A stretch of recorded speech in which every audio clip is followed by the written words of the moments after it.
As the president-elect, I had the privilege of chairing the planning committee, and I have the great privilege now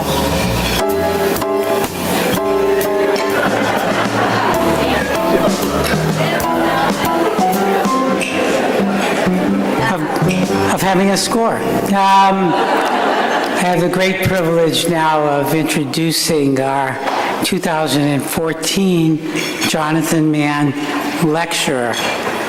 And it is indeed a privilege for me to introduce him and for us to have him here tonight to speak with us and provoke us into thinking, because he does that very well.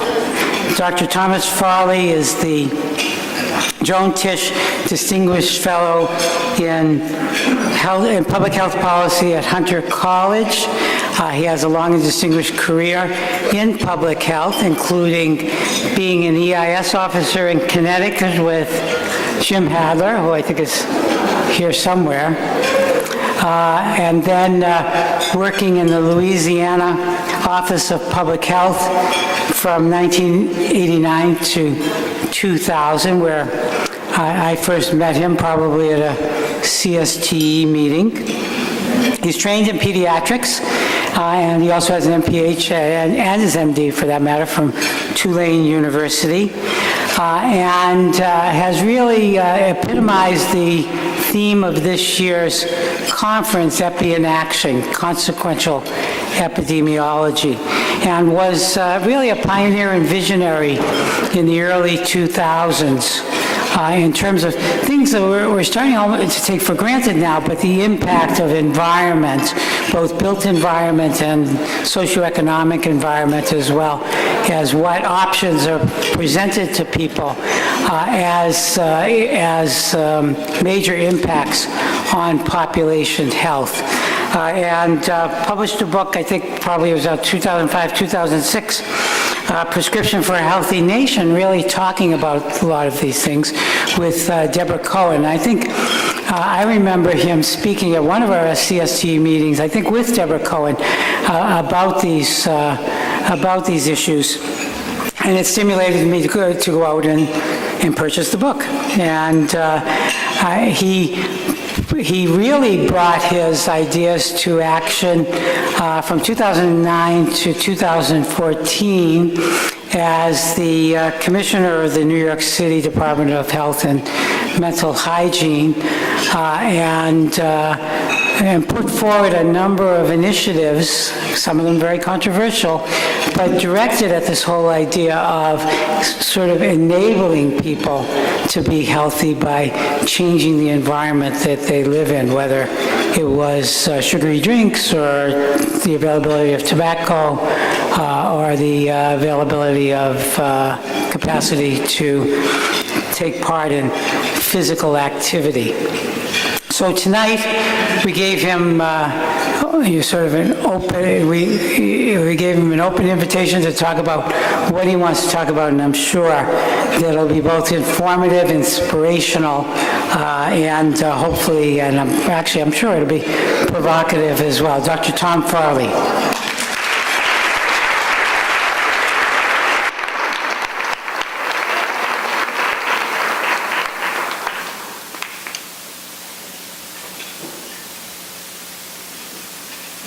Am I on now? Okay, good. Well, it's really great to be here. It's great to see so many old friends and colleagues. And it's great to be talking again to epidemiologists. I've been in a management position for a few years now, but I still consider myself an epidemiologist, because epidemiology is such a powerful tool that's been so effective historically for the greatest advances we've made in public health. In fact, I've often thought that it's really, there's no higher calling than to reduce all of the joys and suffering of the human condition to mere numbers. But I want to thank CSTE and the organizers for giving me the opportunity to talk tonight. I suspect I'm here because of the good work that took place in New York City over the last dozen years. And I can't say that I really can take credit for that. The primary credit for that goes to Michael Bloomberg, who was an incredible mayor for New York City and was willing to take on controversial public health issues if he was convinced, based on the data, that it was going to help the health of the population. And a lot of credit also goes to my predecessor, Tom Frieden, who really set a standard, a very high standard, for how the health department was going to operate with that political support. And credit also goes to the other wonderful people in the New York City Department of Health and Mental Hygiene. It's a fabulous agency, people with who are great scientists who also know how to turn science into effective action. Now, during the time that I was the Health Commissioner in New York City, I talked an awful lot about the work that we did in New York. And I hope you're going to excuse me tonight because I don't want to talk about that again. This is a rare opportunity for me to talk about whatever I want to talk about. And so rather than looking back, I think I want to take this opportunity to look forward a little bit, to sort of think out loud, engage in some kind of flights of fancy. And so, please indulge me as I do that. Now, I'm going to mention some of the things we did in New York City in passing, but mostly I want to think out loud about the ways in which we simplify our views of how disease is caused, and then the implications of that for how we have been doing epidemiology, and more important, how we should be doing epidemiology. So I'm going to be talking mainly about the future, but first I want to go back a little bit and pick up some threads from the past to kind of get a running start as we talk about the present and the future. So, let me see if I get this thing working. And I apologize, the screen is kind of small, so I'm going to show some graphs. Those in the back are going to have a little trouble seeing them, but I'll try to describe the important features here. So, going back into the past, our field really began in the 1800s when the leading cause of death graph looked like this. Not a surprise to anyone here that it was dominated by infectious diseases like TB and pneumonia, gastrointestinal diseases. And when those infectious diseases happened suddenly, that was an epidemic, and that caused panic, and that was the impetus for them developing public health and epidemiology.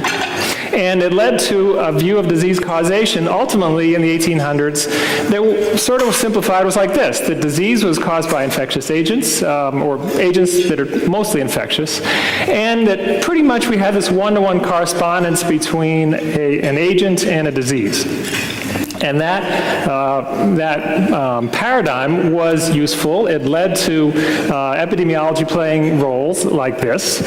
We identified risk factors for infection, such as living near the Broad Street pump, and which didn't prove anything, but it did give us information that we could draw inferences from about transmission.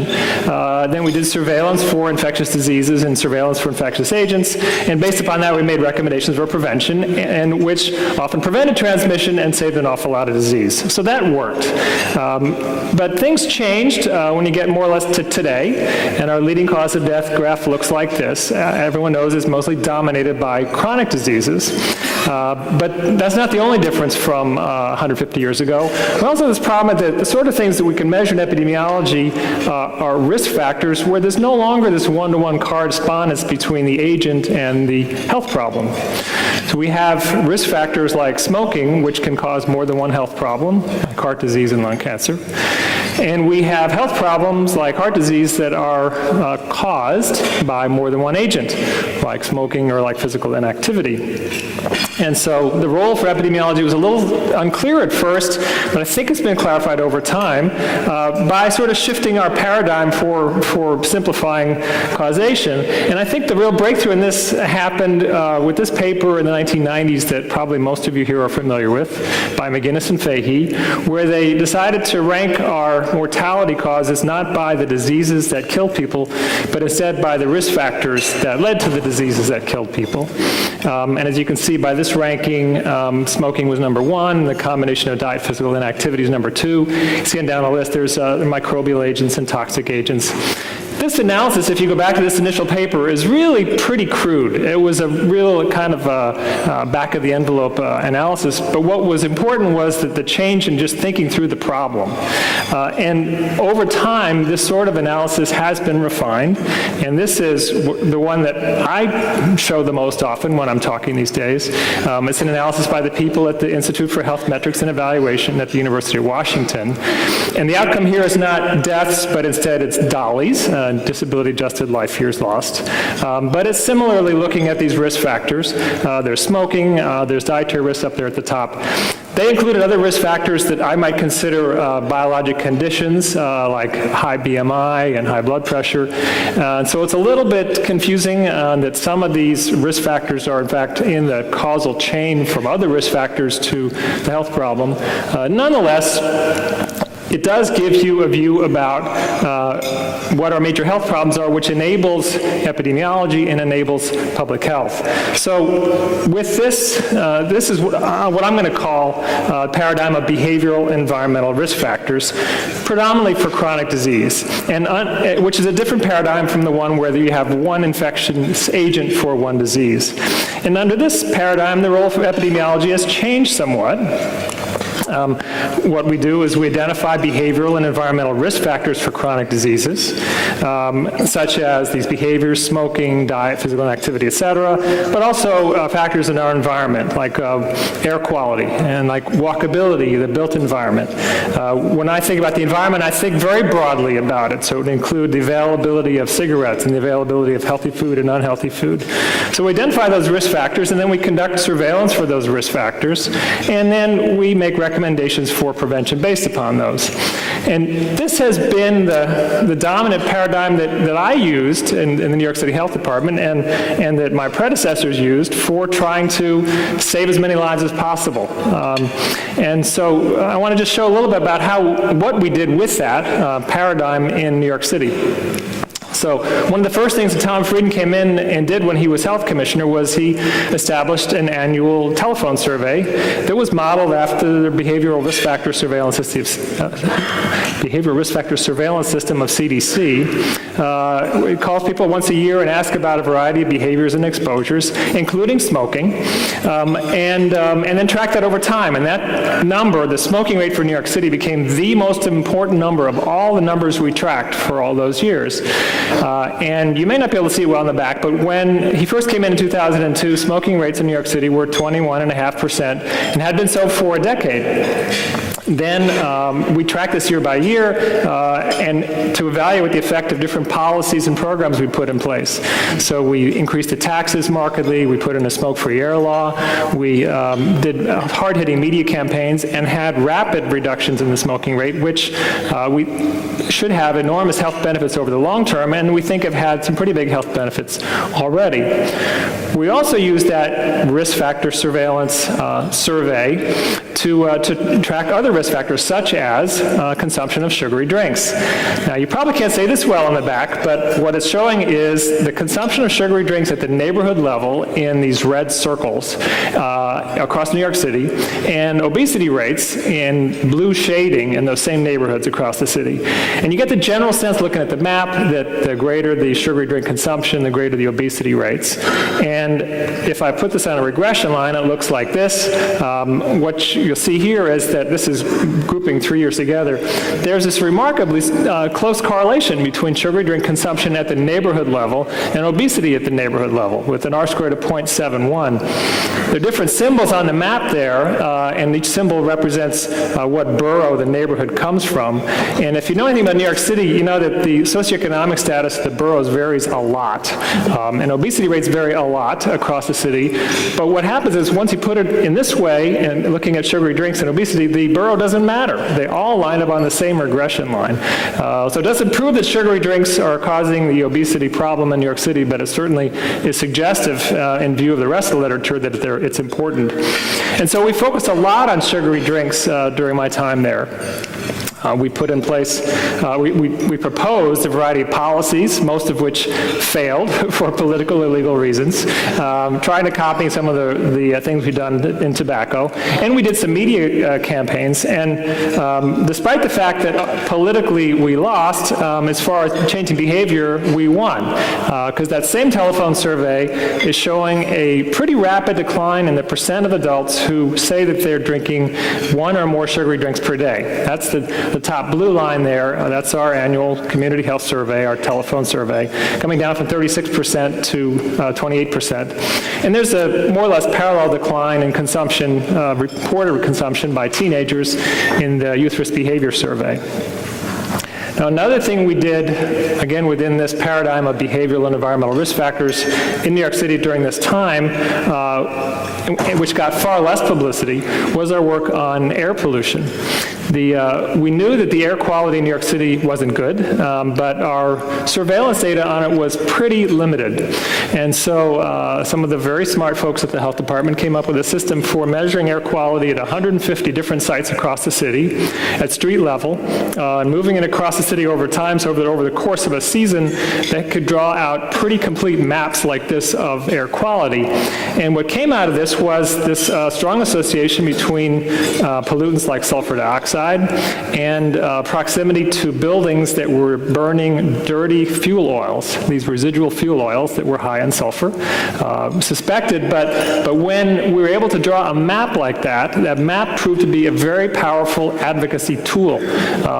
When people look at that, they say, oh my God, that's my neighborhood. I don't want to breathe that brown stuff. And so policies were passed at the state level and at the city level that phased out the use of these residual fuel oils. They're not totally phased out yet, but many of them have gone down. And you can see in the map on the right, we've had this huge reduction, about a 2/3 reduction in sulfur dioxide in the winter after those policies were put in place. So it's another example of how just good surveillance on these risk factors has proven to be very effective. In view of what I'm going to say in a minute, I want to drive home an important point here, and that is I still think there's an awful lot of progress we can make using this existing paradigm of behavioral and environmental risk factors. So I think we can and should be doing additional measurement and tracking of risk factors in the environment, and define environment very broadly here: toxins, the built environment, marketing, and the availability of unhealthy products. And then we should be doing communication around those, as simple as drawing maps, and maybe as complicated as doing media campaigns, and policy actions around that. So there's a lot more to be done on that. However, there are health problems that we have that can't be addressed by this paradigm, health problems that I think force us to come up with a new paradigm. And so I want to show you some of the data that draws me to that conclusion. And this, I know you're not going to be able to see in the back, so I apologize for that. But this is just shows where the United States is in the ranking of a selected number of countries around the world and our age-adjusted mortality. And as you can't see, I'm afraid, in the back, is that we know we're not the healthiest country in the world, but you may not realize how far off we are from the healthiest countries in the world. Our mortality rates are closer to that of Cuba and Mexico than they are to Japan. So we're distinctly unhealthy, and this difference between us and other countries cannot be fully explained by our behavioral and environmental risk factors. There's something else going on there. And then within this country, we all know that we have major health disparities. Here are disparities by race. These are mortality rates, where blacks have mortality rates as much as twice as high as whites, age-adjusted. And those differences, again, cannot be fully explained by the known behavioral and environmental risk factors. There's something else that's going on there. And there are differences in mortality rate by income. And what's striking about this is that there's a gradient in mortality across the entire range of income. These data are old. They're from the 1980s, and I apologize for that, but this study just showed this pattern the best. But it's not surprising to me, it wouldn't be surprising to me, that the poorest people in America might have higher mortality rates. What's surprising, though, is that the people who are in the second to the wealthiest have higher mortality rates rates than the people who are the wealthiest. So that says to me that the problem here is not deprivation. It's not that people lack something. People who are second to the wealthiest in America are among the richest in the world. Nonetheless, their health seems to be suffering from something which appears to be related to social rank, with being somewhere on the totem pole other than at the top. And this gradient in mortality by income also cannot be fully explained by known behavioral and environmental risk factors.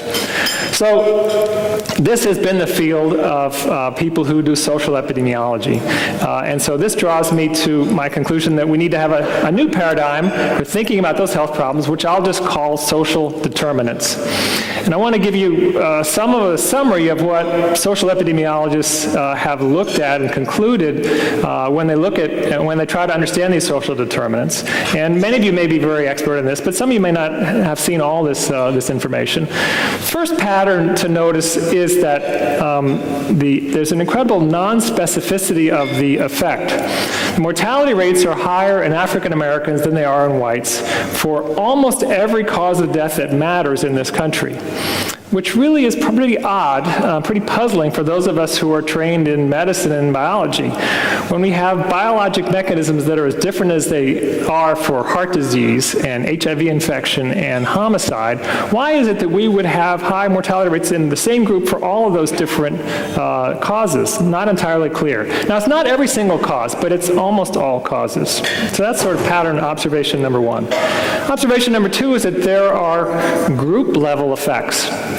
What I'm showing here is 6 different cohort studies done in different countries around the world where they followed people prospectively. And they measured mortality according to neighborhood unemployment after controlling for individual risk factors and individual socioeconomic status. And it says that the higher the neighborhood unemployment, the higher the mortality rates. And that's really puzzling, right? So why is it that it would matter to my health if the people around me are unemployed, if I'm employed and I have a good income and et cetera? Well, I don't know why, but it does. There are these group level effects. And there are life course effects. This is just one study, but there are many that show this. This looked at a cohort of some 5,000 people over about 20 years, and they measured mortality according to their social class when they were adults, and that's the bar at the right. And they also measured mortality according to their social class when they were children, using the proxy of their father's social class and the bar at the left. And they find that both of them increase mortality if they have lower social class. So it says it matters a lot if you're an adult, what your socioeconomic status is, but also matters to your mortality as a 60-year-old, what your social economic status was when you were 3. And so that says that some of the things we do today will have health implications 50 years from now. And some of the health problems we're seeing today were probably set in motion 50 years ago. So then to what degree do we really understand what these factors are that will cause or determine health? And I've listed these 5 based upon just what I've read in the social epi literature that I call determinants. You might call them causes. Other people may have discomfort using the term cause because we don't really understand the mechanisms. But so let me call them determinants. They're education or lack of education. There's racial and socioeconomic segregation. There's poverty or income inequality, based upon like the data I showed you a minute ago. There's a social support or lack of social support, which in some cases is thought of as social capital. That's the degree to which people help each other for all kinds of social needs. And finally, there's some studies on what some people call autonomy or social control. That's the ability of people to make decisions for themselves about their own lives versus being told by other people what to do. And it's mainly measured in the workplace, where some people can make decisions in the workplace and other people really can't. So those are determinants that people have identified. And it's worth pointing out they're poorly defined, they're overlapping, they're confusing. This is still early in our understanding of these problems. Nonetheless, they appear to be important. And then we have these patterns, which you might think of as mechanisms, which we have to sort of keep in mind, that both individual level effects and group level effects, and these life course effects. So what are we going to do with these? Well, I think that sort of an advance has been made recently, and this is done by some colleagues of mine in New York City, who tried to recreate the McGinnis and Fahey paper of the 1990s looking at social determinants. So they try to come up with attributable risks or attributable deaths according to these different social determinants. Because there are individual group level effects, they separated out the individual factors from the area factors. And the individual factors they looked at here were low education, low social support, poverty. Those are the top 3 bars. And the area factors were racial segregation and income inequality and area level poverty. And what's, I think just doing this is a major shift in our thinking and a very useful shift in our thinking. But also what's striking about it is the order of magnitude of the numbers they came up with here. That they're in the range of 100,000 and 200,000 deaths. So that's a lot. That puts us in the same range that we're getting to for smoking or unhealthy diet or the other risk factors that we tend to look at, the big ones. So it says that this paradigm brings in other problems that we maybe ought to be working on that are of the same order of the things that we are putting a lot of energy into. So then, with that in mind, what is the role of epidemiology today in that paradigm? Well, it's similar, but updated with these different factors to look at. And they're characterizing these social determinants, try to understand them the same way that we study now smoking and sugary drink consumption, conducting surveillance for them, and making recommendations for prevention. You know, we make recommendations for prevention around air quality that we don't have control over. Maybe we ought to be making recommendations about segregation we don't have control over, and maybe we'll have some benefit out of that as well. So I thought, well, if we were actually going to do surveillance for these social determinants, what would that surveillance look like? So I went and spent a little time trying to find measures that were already available of these and saw what the trends would be. So let me just go through these social determinants one at a time and show you what some of the surveillance data looks like in that. So let's take education first. This is just a graph looking at how well we're doing with education, broken down by race, for young adults, people aged 25 to 29, and as the percentage of those who completed high school at the top and the percent who completed 4 years of college at the bottom. And what we see is that we're doing pretty well in this country as far as getting people to graduate from high school. African Americans have caught up to whites. Hispanics are lagging, but they're catching up, so we're at least moving in the right direction. We're making slower progress, but some progress on getting people to graduate from college. So in general, this is a risk factor that's moving in the right direction. We have ways to go. We still see disparities, but we're generally, it's moving in the right direction. This is another social determinant that's moving in the right direction, racial segregation. There is a measure of racial segregation called the dissimilarity index. It's a measure of one racial group compared to another racial group. In this case, I'm graphing out African Americans compared to whites. And the census calculates this for the MSAs. And so I took the different MSAs in this country and I just did an average of those, and that's what I'm graphing out here, to show that there is a gradual decline over the last 30 years from 1990 to 2000. I don't have data from 2010 yet. Not a big change, but in general, we're moving in the right direction. If you actually break it down to the MSA, it looks like this. I know you can't read the individual cities, but the point is in just about every city in America, racial segregation is declining. That's a good thing. In case you're interested, though, there are big differences among cities. The cities that have the highest amount of racial segregation tend to be the older cities in the Northeast and the Midwest, like New York, Chicago, Milwaukee, Detroit. The ones in the middle tend to be the ones in the South, like Tampa, Atlanta, Houston. And the ones with the least racial segregation are the ones in the West, like Portland and San Jose. So at least that's a risk factor also that's moving in the right direction. Here's one that's definitely moving in the wrong direction. It's the percent of Americans that live in poverty. This has been going up pretty steadily. It's been going up, but sort of plateauing and then rising and plateauing and then rising. And it's rising not only during times of economic recession. So this is a very bad sign because one of the most consistent findings we see anywhere is this association between poverty and poor health. So even at times when there is pretty good economic growth, we're seeing a rise in poverty. And related to that, there is an increase in income inequality. So there's a measure of income inequality called the Gini index, or the Gini coefficient. And please don't ask me how it's calculated. But it's something that's pretty widely used, and it can be calculated for the nation at the whole. It can be calculated for individual states. And it's been rising pretty steadily since the mid-1960s. It's not inevitable, though, for it to rise, because before the 1960s, it was actually falling. So this is a new phenomenon. So this rise in income inequality in America today has gotten a lot of publicity. I'm not the only one talking about it. But I actually think it hasn't gotten enough publicity. It's a big problem, and it's a big problem for health. And in view of the life course effects, it means it probably will have implications for health for the next 50 years. So it's worth us talking about, I think, as health people. The rise here is seen in the population as a whole. It's also seen within every major racial group. And this is showing income inequality across different states. And it's worth noting that they're not all rising at the same rate. So this is just selected states here. You can't see it all, but in 1980, the states that had the greatest income inequality were Louisiana and Mississippi. And of course, they're the worst for health statistics. When I was in Louisiana, we always used to say, thank God for Mississippi, because we were number 2. But now look at it has the greatest income inequality. It's New York. That sort of leveled off in Louisiana, Mississippi, and income inequality has risen in the states that are booming.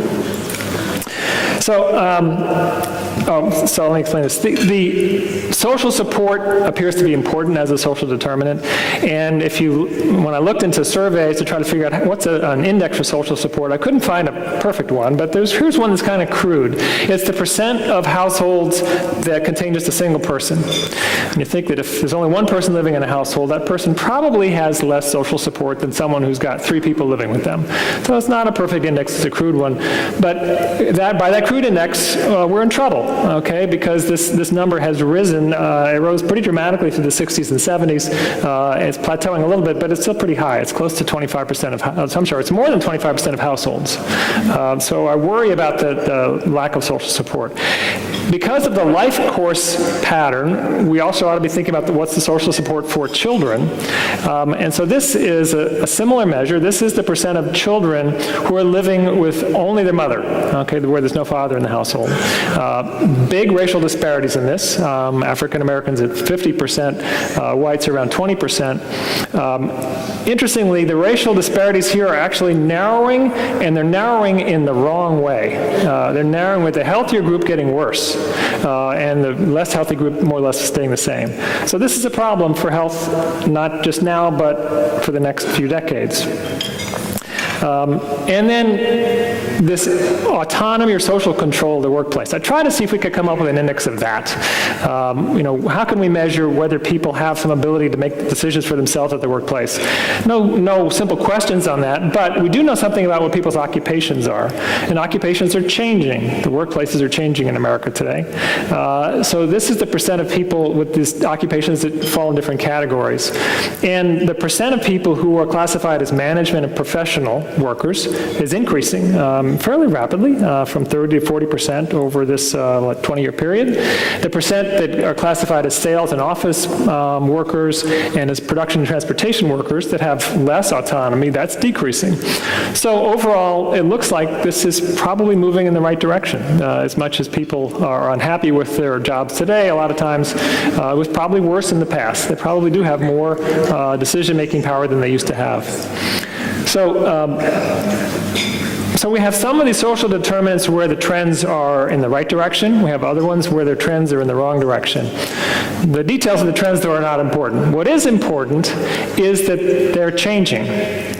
And if they've changed in the past, that means that they are likely to change in the future.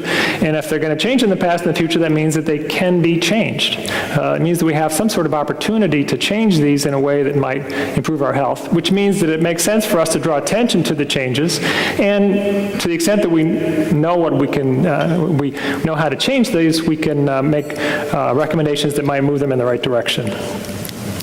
So we have a role, I think, as epidemiologists to be tracking these social determinants, which raises the question, do we have the data to do that? This is certainly not going to come from, notifiable diseases. But there are data sources for this. I discovered in putting this together that the census is really a rich source of data, all sorts of things that I've never known before. There's the current population survey that's been going on for decades that can give you good data at the state level. And there's now the American Community Survey, which is newer, but it can give you data at the community level down to communities of 65,000 or greater. So you can really get pretty fine discrimination on these surveys, and lots of good questions on them. Then there's administrative data. We all know that everything's getting digitized, and so everything that we do is somewhere recorded, and the more that we look for those data sources, the more we're going to find them. For example, I heard on NPR the other day that apparently a large percentage of states have longitudinal data on school performance on all of their kids. That's a pretty good data source, and probably school performance is pretty tightly associated with health immediately and over the long term. So the more that we look for administrative data sources, I think the more we're going to find on social and economic factors. And then you got to think that social media ought to be a pretty good source for social factors. I don't know how to download Facebook data and analyze it, but somebody's going to figure out how to do it. In fact, someone has figured out how to do it. If you didn't see this cover the other day, this is the geography of baseball as judged by Facebook, where they actually looked at tens of millions of profiles and were able to find out who people's favorite baseball team was.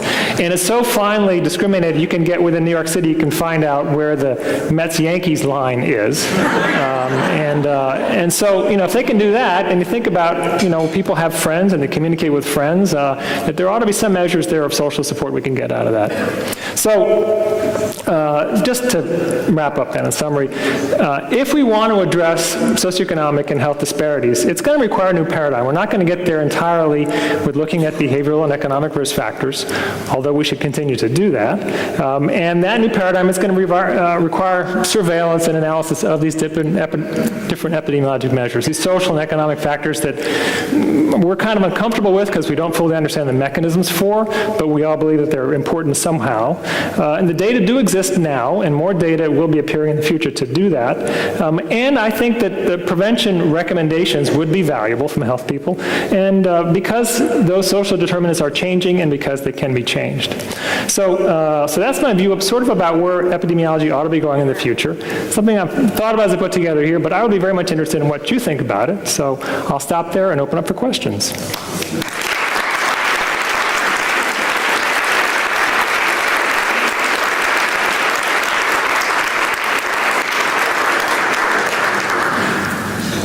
You're going to have to talk very loud.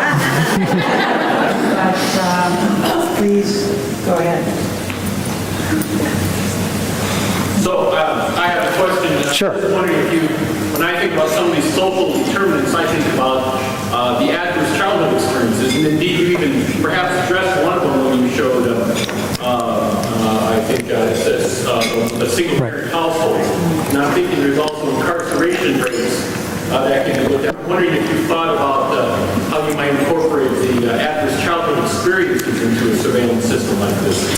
Yeah, I know a lot of people have focused on these adverse childhood experiences, child abuse, and things which are maybe on the extreme end of a bad influence on childhood. And I've kind of thought that that's the tail of the distribution of home conditions or environmental conditions of childhood, and so that's worth tracking. I kind of like a broader measure of the entire distribution, and so just sort of living with one parent is going to increase your risk for a lot of things. So I would probably tend to follow that. But if there are other... That's one of the adverse childhood experiences.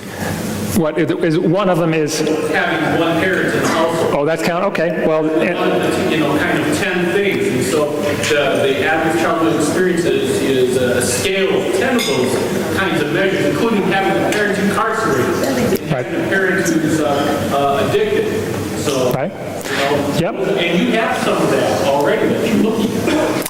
That sounds good. That wasn't something that I could find on the census, but it sounds like a good indicator. And also, if we could draw attention to the adverse effects of having a parent incarcerated, maybe that'll help a little bit with our probably goal for all of us to have fewer people incarcerated.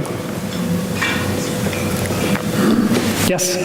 Have you looked at data internationally? Because I'm wondering those countries that are so much better than us. Has anybody looked at these particular social indicators, and which of those may be more predictive of? Yeah. The only indicator that I've seen on international comparisons, and there's a lot of data that I haven't looked at, is looking at income inequality. And there's a very strong association comparing countries between income inequality and mortality. So Japan, as we know, has a very flat income distribution. The Scandinavian countries, just about any country you think of as healthy has a very flat income distribution. Our income disparities are huge among wealthy countries, and we're pretty unhealthy. So that is clear, but the other social measures there I haven't seen, I would like to see. Yes? I live in the city with the largest income inequality in the United States, which is San Francisco. I think it was New York. Actually, San Francisco. Okay. Look at the latest data.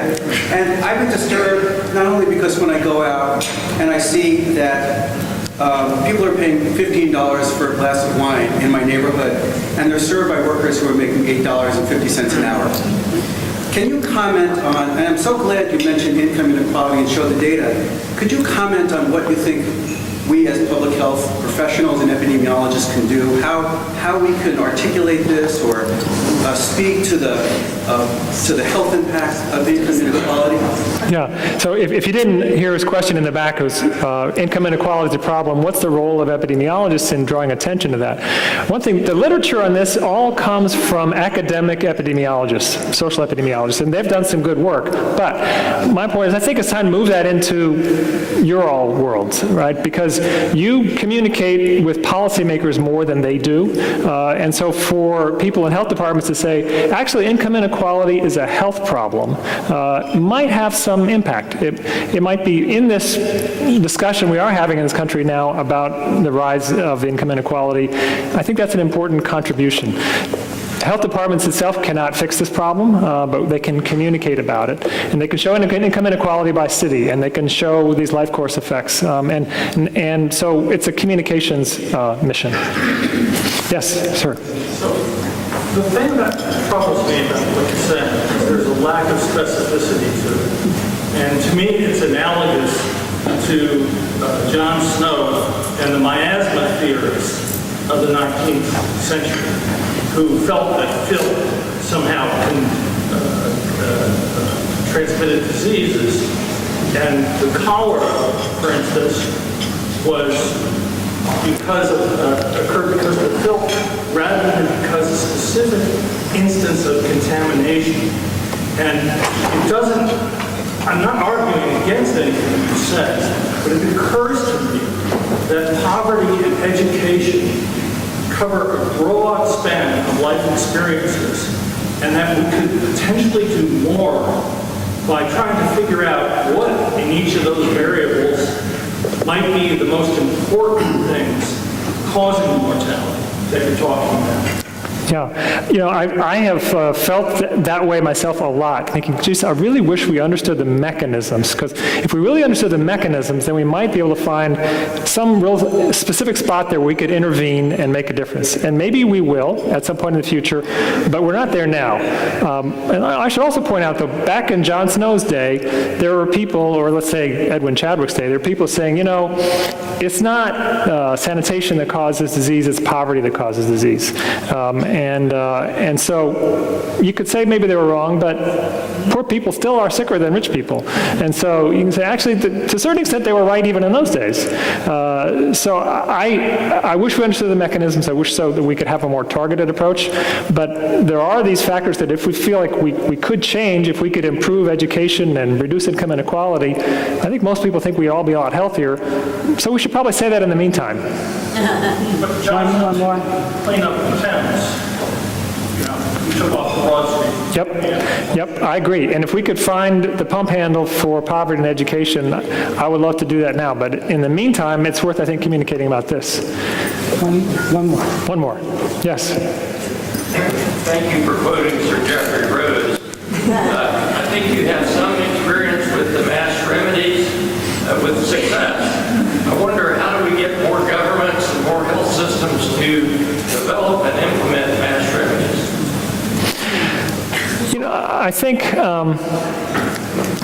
I was real fortunate in New York City to have Mayor Bloomberg that I could talk to and point out the health benefits of these policy approaches, and he was willing to take them on. And it's a much tougher situation for people in like Louisiana, where I was for years. But I think we need to keep trying to communicate to the policymakers that we do have contact with that if you really want to make a difference in health, you're not going to do it by educating one person at a time. You're going to do it through something that reaches everybody. We certainly have a few health problems that are mass health problems, and they're going to demand those sorts of solutions. And if they don't want to solve them, that's their business, but if they really want to solve them, they're going to have to do things that have a population reach. All right, I think we better stop. Thank you all very much.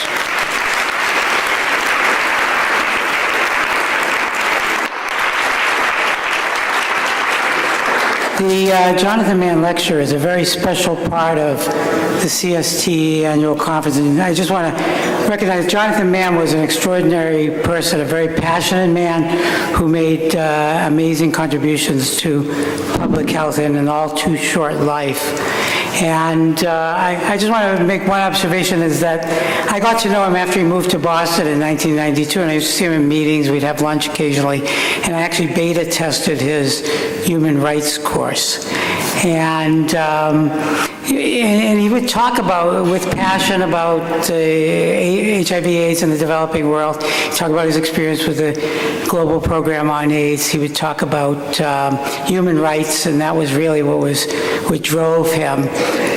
And he would get very passionate about these things, but he would really light up and be most passionate when he talked about his years as a state epidemiologist in New Mexico. It was very interesting because this guy had been all over the world. He'd done all these things, but what he really enjoyed talking about was the rabies calls.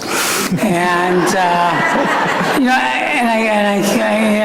I felt great because here's this guy who did all these amazing things, and he was most nostalgic for the kind of work that I was doing. So I think I want you to know that, because I think we sort of think of him in a global sense, but he really enjoyed those years in New Mexico.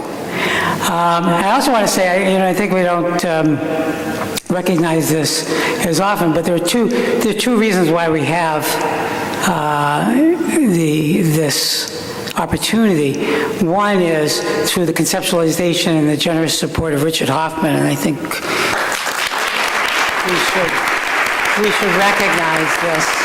And as far as the idea and the money are the great contributions here. So it is my privilege to give Dr. Farley the award that comes with the annual lecture. I think we stand here. We're supposed to stand here and Okay.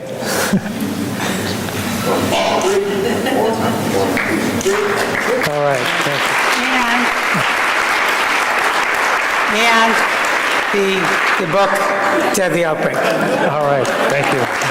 And the other part of this is the great partnership with the CDC Foundation, which was created by Congress to foster collaboration and cooperation between the private sector, public sector, state agencies, and the CDC. It was funded to do that, and is the funding agency for this lectureship. And it's my pleasure to introduce a great friend of CSTE, a very great friend of CDC, so I'm sure. The Vice President for Advancement at the CDC Foundation, and she oversees all of these public-private partnerships, as well as the great work that the Foundation does in a lot of programming that many of us have been involved with, whether we knew the Foundation was behind it or not. And so it's my pleasure to introduce Dee Dee Hahnemann from the CDC Foundation.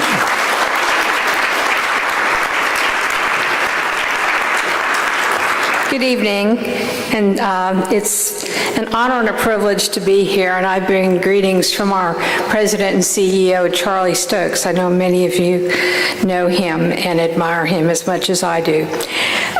We're proud to work every day to support CDC in its efforts to build public health programs that make our world healthier and safer. And as the nation's health protection agency, CDC matters to all of us, citizens, business leaders, domestic and international. And Dr. Farley, thank you for your engaging and thought-provoking lecture here tonight. I'm so pleased to be able to personally applaud this year's Jonathan Mann lecture. As has already been mentioned, this lectureship is possible through a generous gift from Dr. Hoffman, and we're so grateful to him for his ongoing support that makes this annual lectureship possible year after year. So thank you from all of us at the foundation. As was already mentioned, this gift was made to honor the legacy of Dr. Mann, and I'm sure to many of you in the room tonight, he was a great teacher, role model, and a friend. So this memorial lecture ensures that each year at this conference, CSTE members have the opportunity to hear from a leader in the field, to be invigorated by new ideas and perspectives from the best and the brightest. Dr. Farley certainly fits that bill as a forceful advocate of using environmental and policy change to prevent the leading causes of death and to improve the quality of life. And so it's my pleasure to present to you, Dr. Farley, a certificate in recognition and appreciation of your passion and leadership in the field of public health.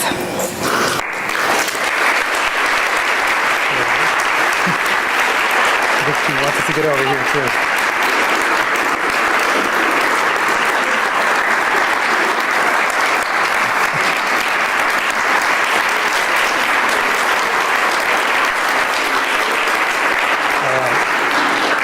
Thank you very much.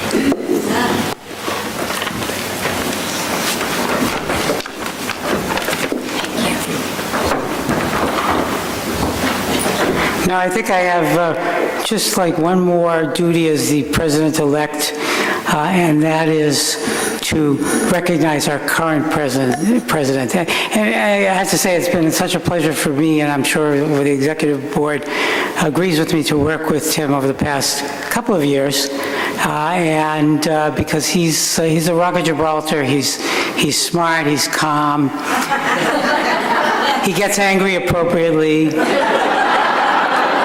and he's just a pleasure to work with, and I can see why the staff of the Tennessee Department of Health enjoy working with him as much as they do, and why he is a great mentor and teacher, and is certainly a great leader among us state epidemiologists and applied epidemiologists working in health agencies. So my personal thanks, and the thanks of the board represented with this plaque of recognition.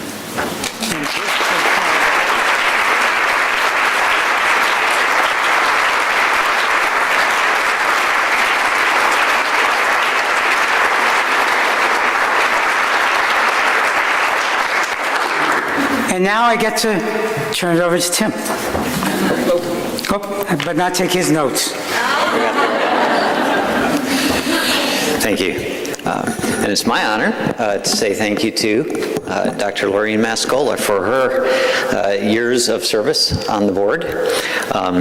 You all know that she represents, and will remind us often that she represents the 8th biggest state in the country, which is the County of Los Angeles. You know, here in Tennessee, we inspect restaurants and investigate pulled pork outbreaks, and they investigate outbreaks in the Playboy Mansion, and I think are asked to make sure that porn stars are wearing their condoms. You wonder why all the fellows want to go to LA, but Lorraine has just done tremendous things for CSTE, and a lot of her last year, she really made a big effort to, improve our welcoming and inclusiveness for locals. We actually have 2 representatives of local jurisdictions on the board, which we're really excited about. And we really appreciate that. So if you, yes. So we have an award for you if you want to come up, please.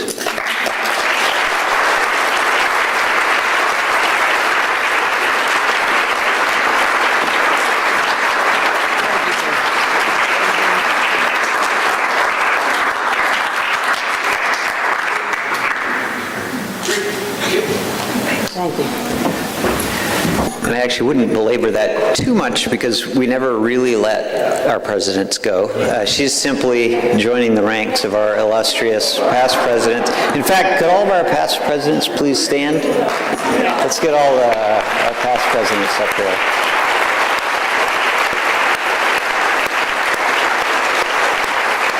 There you go.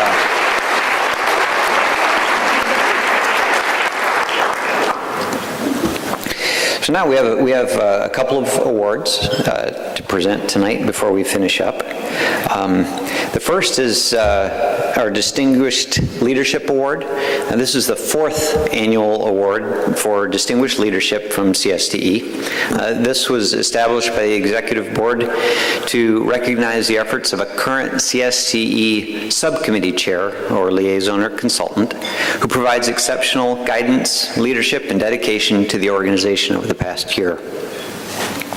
The work of subcommittee chairs really can't be overstated and often requires many hours facilitating conference calls, meetings, emails to get the rest of us to do things. And they really help to design and carry out tasks that are really key to all the work that CSTE does. So thank you all for the many great nominations that we got. It's my pleasure to present the 2014 Distinguished Leadership Award to Thomas Largo.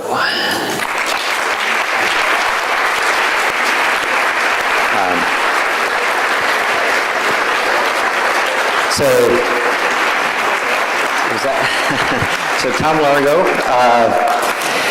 he's an injury epidemiologist who's truly provided extraordinary leadership and service in support of CDC activities in both occupational health and substance abuse.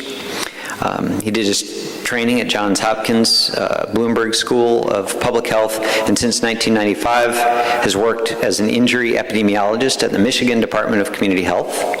He's been a member of the CSTE Occupational Health Subcommittees, I guess, for 12 years, and has been a major contributor to the development and publication of occupational health indicators, which first came out in 2005, and he's co-chaired the Occupational Health Indicators Work Group for several years.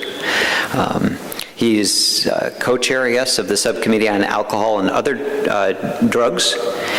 And as a result of your leadership, the alcohol indicators have also been finalized, and other drugs indicators almost complete, I guess. He's contributed to the work of the Fatal Drug Overdose Subcommittee and done a lot of other good work for CSTE. So he's been very generous with his time. Also spends a lot of time helping to review abstracts for our conference and organizing sessions applicable to the subcommittees that he works with. So I think you will all agree that his guidance, dedication, and leadership in these diverse areas of injury epidemiology really make you deserving of this award. And thank you.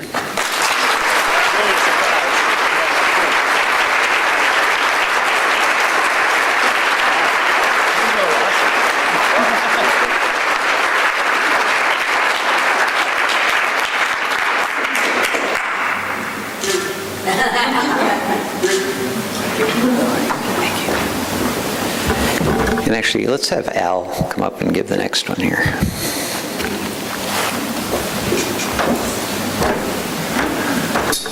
Well, I've been granted the pleasure of giving the Distinguished Partner Award. The Distinguished Partner Award recognizes individual or organizational units who make significant contributions to CSTE and the work of our membership over the past year.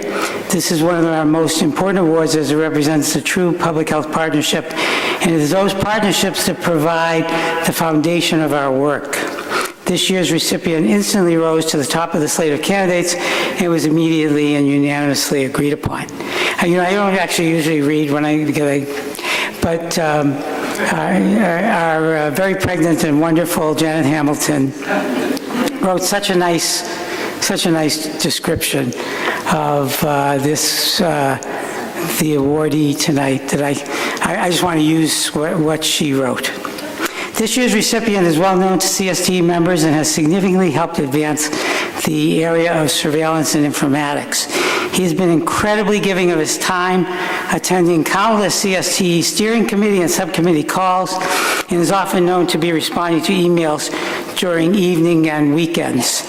I know my staff, that is, think of Janet when I say this, that my staff have personally benefited from his guidance and leadership. And actually, my staff has personally benefited from his guidance and leadership. He has an uncanny ability to present information clearly and concisely and to engage public health to think about strategic next steps. On a lighter note, when the executive board met in snowy Washington this year, he also helped us navigate our meeting schedule by educating us about Uber, which I actually still haven't used. But it was a great upgrade. I think Emily would agree. We got around much better doing that in Washington. I have to say I endorse entirely what she said from my personal experience over many years. So it gives me great pleasure to present this year's Distinguished Partner Award to Jim Daniel.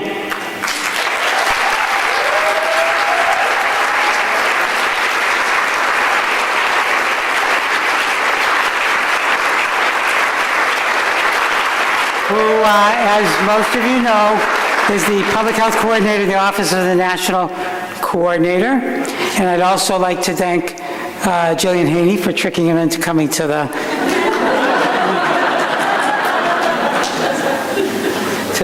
banquet. Okay.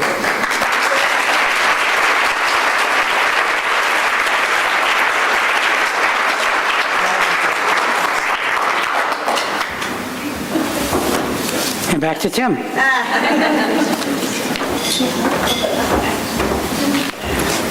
Okay, we're getting there. We only got a couple more. So it's my pleasure to present the Roger. Was established, I guess this is our 7th year, to recognize an individual presenter here at our conference whose professional work advances public health knowledge through epidemiology and applied research in racial and ethnic disparities. The award panel includes experts in disparities research and surveillance who very graciously give a lot of time to doing these reviews. I'd like to recognize the judges who worked on this, so if you're here, if you could please stand. I believe Duke Vuja, Jim Hadler, Corinne Miller, Marjorie Shannon, and Elizabeth Lewis-Michael. So thank you all.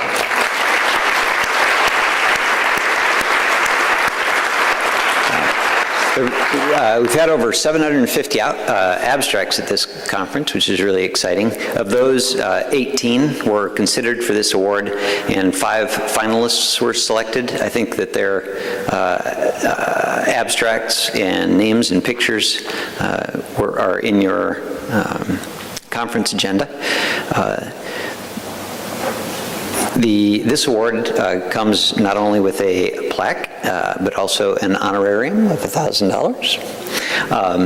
All of the finalists if you could please stand and be recognized, Vanessa Short, Veronica Pedrigan, Sarah Blackwell, Brian Yablin, and Mi-Dong Chu. Are you all here? Thank you.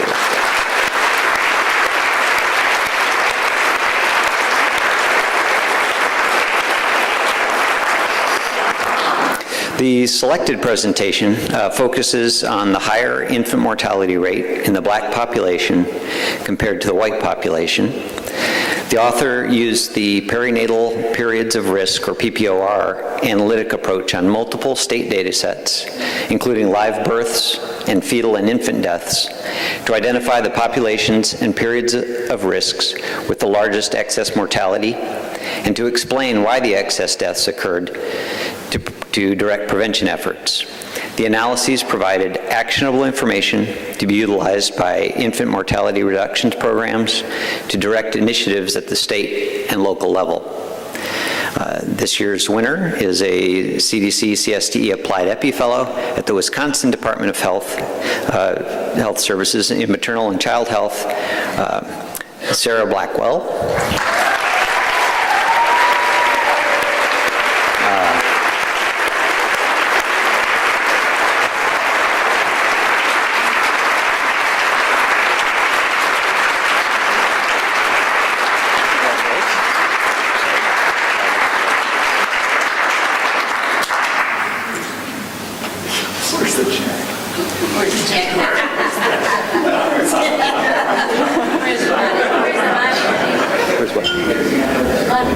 Oh, the check. It's being waved around in an envelope there. You can.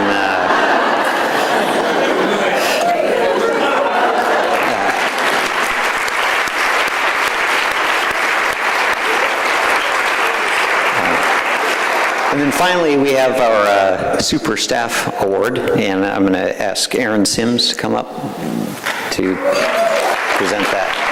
Okay. There you go.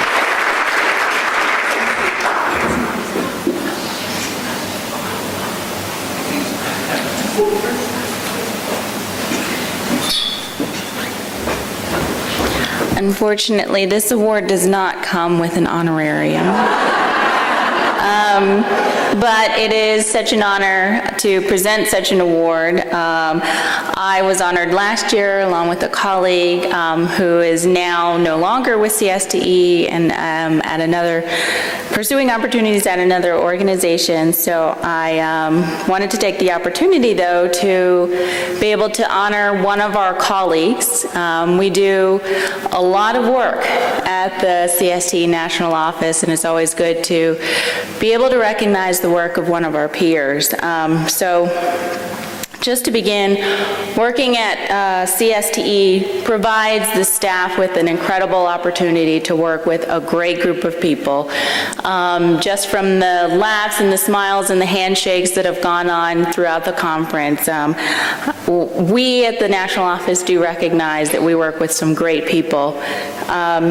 And for this particular staff person, they've shown a lot of growth and professionalism in being able to handle working with some of the leaders in our public health field. And so I know we have all seen growth in this person. This person is also a member of the CST National Office Social Committee, which is very important. It comes with the opportunity to provide streamers and balloons and gift certificates and provide an opportunity for us to gather over a meal or just to celebrate someone else within the office. And this person is the best banner maker that you will ever find. And just one other thing about this person, given the changing nature of surveillance and informatics, right along with all of the incredible gains that program area has seen, this person has also weathered the storm through that transition over the last few years in the most fashionable way. So I'd like to present the 2014 Super Staff Award to Meredith Lichtenstein.